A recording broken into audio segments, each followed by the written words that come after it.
The pace of foreign investment leaving China has accelerated, especially among Fortune 500 companies. Recently, South Korea's Samsung Group decided to close down its shipyard in Ningbo, triggering employees to strike for days.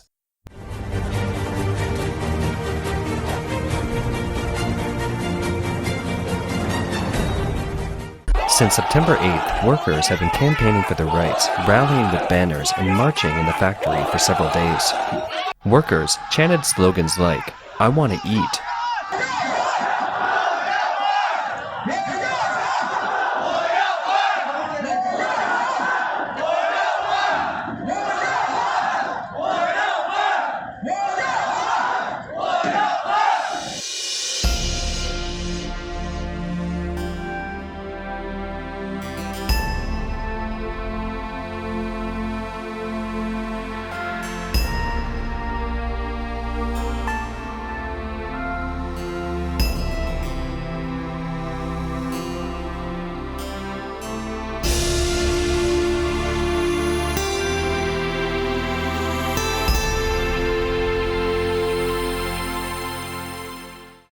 On September 9, 2021, thousands of employees gathered at the factory to demand compensation. The general manager, 5 deputy general managers, and 6 other Korean executives were all present at the time to speak to the crowd. 你们三星的企业就让你们这样表现的吗？你们怀疑我们员工也罢了，还怀疑我们中国警察呢？你们把三星公司脸都丢尽了，怀疑中国政府呢？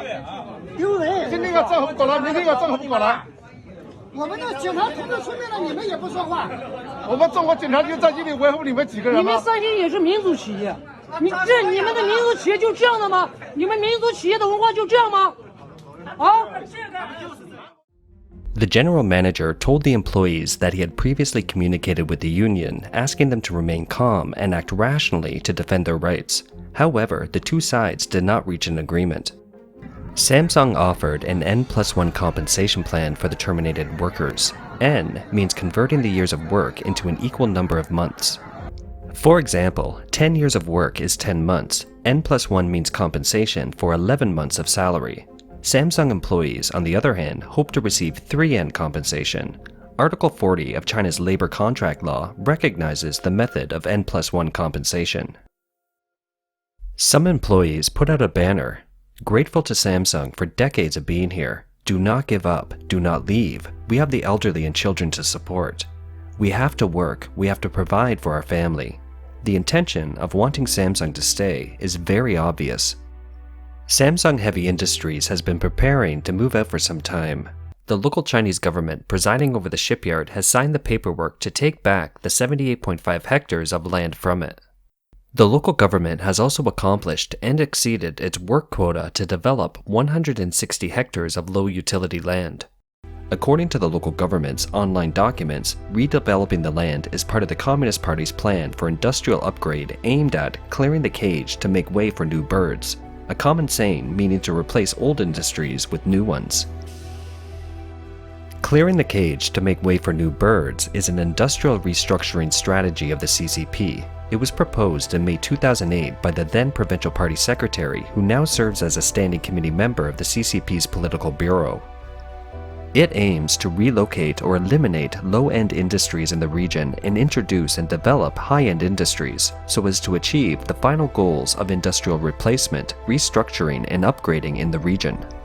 Since 2020, a rumor has been circulating that Samsung's pullout was due to the government's unilateral repossession of land, where the government gave Samsung compensation between 4 billion and 5 billion RMB, or about 620 million to 770 million US dollars. Samsung Heavy Industries is surrounded by chemical plants, and the local government would like to repossess the land to build a chemical zone. However, such a claim has not been officially confirmed.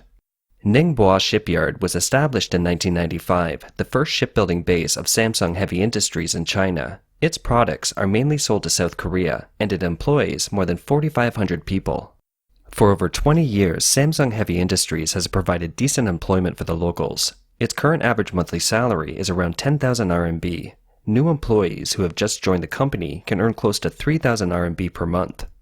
It has been reported that Samsung's operations in China, including cell phones, home appliances, and shipbuilding, have been moving or relocating back to South Korea. The withdrawal of South Korean companies from China has been ongoing since South Korea agreed to the U.S. deployment of the THAAD defense system in 2016, a move that has triggered strong anti-Korean sentiment in China. In October 2019, Samsung closed down its last cell phone factory in China. In June 2020, Samsung announced it would move its monitor production line to Vietnam. In May 2021, Line Friends, an original cartoon brand of South Korea's instant messaging company, Line, closed its flagship store in Shanghai.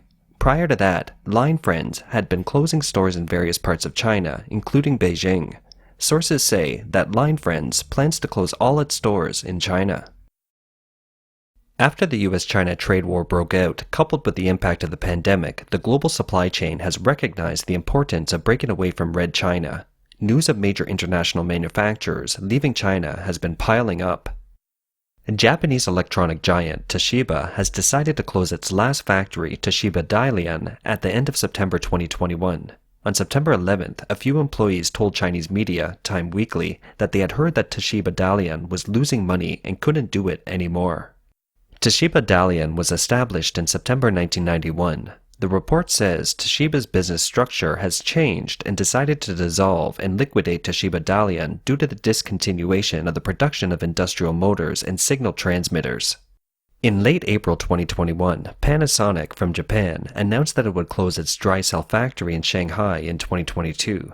Panasonic plans to build factories in Thailand and Indonesia to supply the Asian market and build production lines in Central America targeting the North American market. Other Japanese companies that have withdrawn or partially withdrawn from China include Olympus, the optical and imaging giant, electronics manufacturer Omron, Mitsubishi, Toshiba Machine, Sharp, Nikon, Sony, Nintendo, etc. In April 2020, the Japanese government announced an emergency program in response to the pandemic, providing $2.3 billion in subsidies to Japanese companies that want to evacuate China. More than 1,700 Japanese companies have applied for the subsidy. In addition to companies from South Korea and Japan, there is a general trend for international companies to move their industrial chains out of mainland China. In January 2021, IBM was said to have completely shut down its research institute in China, and German electromechanical giant Hanning was revealed to have pulled out of Shenzhen and relocated its product line to a factory in India. Foreign companies that have also moved their production lines out of China include Apple, Microsoft, Google, Dell, Hewlett-Packard, and other internationally renowned companies. In March 2021, the world's second-largest fund management giant, the US-based Vanguard Group Incorporated, announced it would pull out of China. According to people familiar with the matter, they had reviewed the viability of the low-cost model in China several years ago, and the final verdict was that it won't work. While the Communist Party claims that the economy has rebounded from the pandemic since 2020, Vanguard Group is more concerned about China's constantly changing rules and regulations. In May 2021, the media reported that iRobot, a US floor-sweeping robot company, would end its contract with the Hong Kong-based Jian Group on December 31, 2021. Jian Group's manufacturing facility is in Shenzhen. In recent years, iRobot has gradually moved its production plant from China to Malaysia. In November 2020, Experian Group, the world's largest personal credit giant, said it would withdraw from mainland China. According to reports, Experian China was to phase out with a complete shutdown by the end of April 2021. Some analysts say the reason for Experian's withdrawal is related to the disorderly competition in the mainland credit market, where bad money drives out good. On March 8, 2021, India's Business Standard Financial News reported that Apple would manufacture the iPhone 12 in India and intends to shift 7 to 10% of China's production capacity to India. In October 2020, many media outlets reported that Apple had sent notices to TSMC, Hanhai, Wistron, Pegatron, and many other suppliers to withdraw 15% to 30% of their production operations from China. These Taiwanese companies that withdrew from mainland China will move their production lines to countries like Vietnam, Thailand, and India. Not only are the well-known financial and manufacturing industries escaping China, but the retail industry is also leaving. In August 2021, Walmart, the largest food retailer in the US, closed 6 stores in mainland China within a month. In 1996, Walmart opened its first big box store in Shenzhen. It has now been closed in August along with other stores. From 2016 to 2020, Walmart closed 80 stores in China, and since 2021, its store closures have reached double digits. In October 2019, German retail giant Metro, one of Europe's 3 biggest outlet giants in China, sold its operations in China to a Chinese retailer, Walmart Stores Incorporated, holding only a 20% stake in a joint venture set up by the two companies. In June 2019, French supermarket giant Carrefour sold 80% of its China shares to Chinese retailer Suning.com company.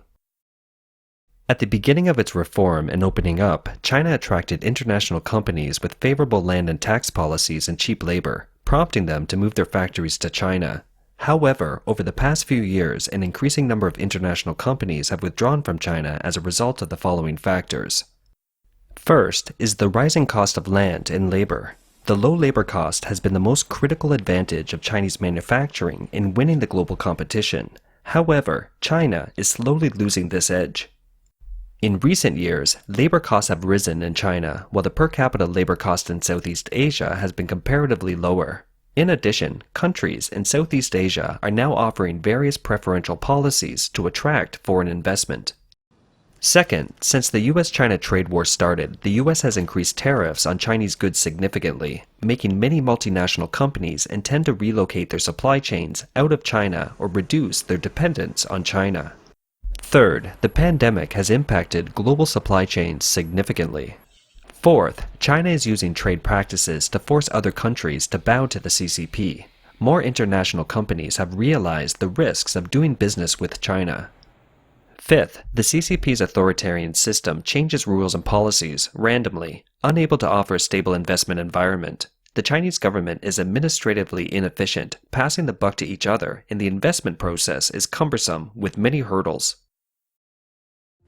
Dealing with Chinese authorities is mentally draining. The high cost of time and expenses, including the mental, physical, and material resources it takes, is extraordinary, especially the high cost of bribery is unparalleled in the world. The massive withdrawal of foreign investment has a significant impact on China's economy. It is reported that foreign companies are holding the lifeline of China's first-tier cities. Among the foreign megacities in China, Guangzhou has more than 20,000 foreign enterprises, which accounts for more than 62% of the city's total industrial output. Foreign capital contributes 2/3 of the total industrial output in Shanghai and up to 70% to Shenzhen's economy. In addition, the foreign capital holds an overwhelming advantage in coastal cities such as Suzhou and Xiamen. According to public records, these foreign-owned factories have contributed about 30 million jobs to China, a figure that could triple if we add in the related supporting domestic enterprises. The wave of capital flowing out of China has sparked much debate and concern. Many Chinese lament that the Communist Party has pushed the public to hate the US, Japan, Korea, Australia, and many other countries that have supposedly offended the Communist Party. But when their companies do pull out, it is the Chinese people who suffer. An internet user commented, Toshiba in Dalian, Samsung Heavy Industries in Ningbo, and Ericsson in Nanjing have all pulled out, leaving thousands of workers facing unemployment at an advanced age. Only now the market has been cruel, and they employ only workers under the age of 35. With so many older, unemployed people, can they still find employment? At Samsung shipyard, where terminated workers were protesting, one slogan says, "Less than 3N compensation, we refuse to sign. Please let the party be the judge." This slogan shows that some Chinese workers haven't yet realized who has already made the decision to drive out the foreign companies on their behalf.